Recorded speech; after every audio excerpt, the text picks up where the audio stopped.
And that is a composition called Brother Bones. And I have no idea why it's called Brother Bones. I don't know what it means. What does that even mean? Somebody a minute ago said, sounds like a TV show. Maybe it's a TV show. I do know this. It's based on the chord changes to an old song called Sweet Georgia Brown. Sweet Georgia Brown is a song that a lot of jazz musicians love to improvise on. It's got really cool chord changes. So I kind of took those chord changes and wrote this Brother Bones song over those chord changes.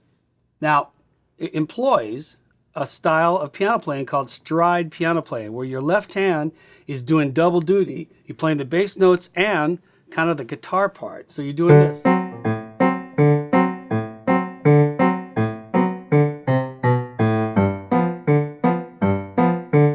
I recommend playing that slowly and get used to hitting and navigating the distance. And this is pretty tucked in. Sometimes stride piano can be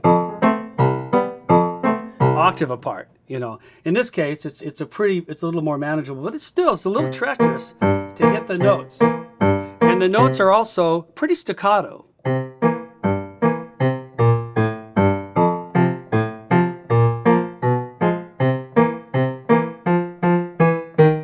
As opposed to the bass line, once this piece evolves and gets to bar 33, it goes to more of a traditional swing feel, and your left hand bass line are the long, connected quarter notes like this.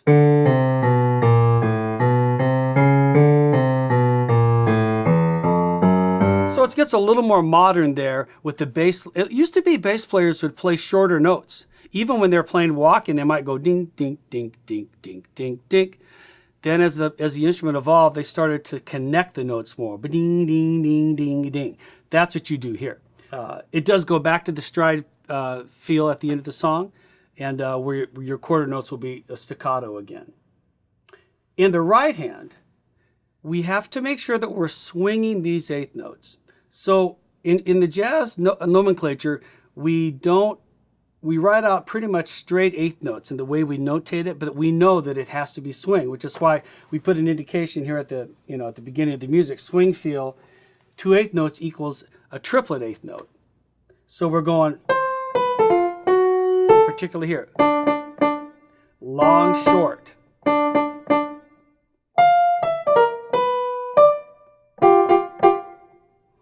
That's an important feel, and it's a hard feel to get unless you listen to a lot of jazz music, especially piano players, and how they phrase.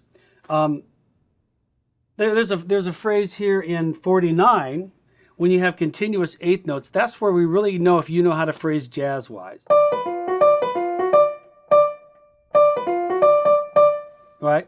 And it's interesting because the slower the tempo, the more you have to exaggerate the swing feel. Like if it was this tempo, 1, 2, 3. Right? At this faster tempo, it's a little more even. If it was really fast, like, they'd be pretty straight. So the faster the tempo is, the straighter the swing is. So that's something that I really recommend you listen to jazz piano players and get that in your head. It's a little hard to convey it with notation. So Brother Bones is a fun piece to play, and I hope that you enjoy it. Thanks for playing it.